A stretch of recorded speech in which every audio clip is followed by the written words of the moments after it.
Recordé que alguna vez Pedro me había hablado de las inundaciones en Budge y aproveché aquello para justificar un nuevo encuentro con él antes de que llegara el invierno. Su salud estaba para atrás y decidimos vernos en su casa frente a la estación. Fue la primera y única vez que no hicimos el ritual de viajar ida y vuelta en el tren desde su barrio hasta Aldo Bonzi. Los ingleses manejaban el ferrocarril como un chiche, me contó aquella tarde. La limpieza, las estaciones, los horarios, era una maravilla. Con la llegada de papá hubo una época de oro fabulosa, pero después vinieron los militares y la cosa cambió, me contó Pedro. Hizo una pausa y lanzó una carcajada inesperada. Yo le digo papá a Perón. Aclaró mientras sacaba de la caja la clásica foto del general montando de uniforme su caballo pinto. Definitivamente aquel improvisado baúl de cartón le cambiaba el humor a Pedro, destilaba una alegría rara de compartir hechos verdaderamente tristes en la vida del ferrocarril.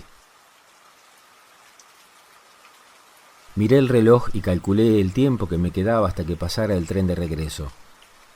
La tarde se había puesto más gris y llovía con más intensidad. Pedro apagó el cigarrillo y me pidió que cebara otro mate. En la radio sonaba una versión de la misa criolla que me hizo acordar las clases de coro de mi adolescencia. Lo miré como para hablarle del asunto, pero él estaba en su mundo. Me mostró un viejo mapa y me dijo que ya era difícil seguir la traza del ferrocarril Midland más allá de la zona urbana. Las inundaciones, las nuevas viviendas, la vegetación y el gobierno militar, que ordenó arrancar las vías, aislaron para siempre muchos pueblos. Pedro me contó que había conocido a uno de los obreros de vía y obra encargados de la tarea de levantar el ramal en los años de la dictadura. ¿Sabes lo que significa eso, pibe? Dejó el dedo en el mapa, se quedó en silencio y después de encender otro cigarro, siguió con su relato.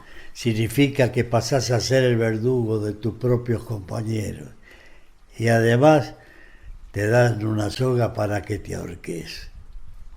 Me quedé mirando la expresión de su rostro y su mirada clavada en la mía, entre el silencio y su fatiga al hablar. Busqué respuestas a aquella metáfora que, imaginé, definía la magnitud de la devastación que Pedro me quería contar.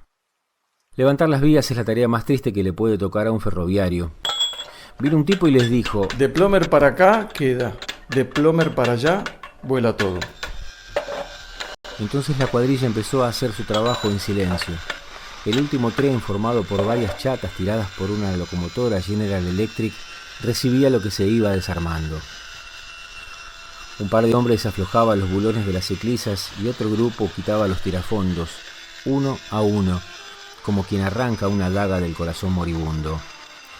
Entre varios cargaban los rieles en unos vagones y los durmientes en otros. Lo mismo con los carteles de las estaciones y las señales, cortadas a soplete. El tren avanzaba lentamente delante de los operarios a medida que el trabajo se cumplía. Hacia atrás, solo piedras y tierra revuelta, ya sin vías, ni durmientes, ni señales. No quedaba nada que hiciera pensar que allí había existido un ferrocarril. Metro a metro, los obreros cavaban su tumba. Solo la lluvia rompió el silencio de aquel relato. Respiré profundo y recordé aquello de que este ferrocarril murió sin terminar de crecer. El Midland vivió menos que muchos de los genocidas que ordenaron su destrucción. Para cuando nos despedimos, la radio pasaba el concierto de Aranjuez y a lo lejos se escuchaba el silbato del tren que me dejaría en Puente Alsina.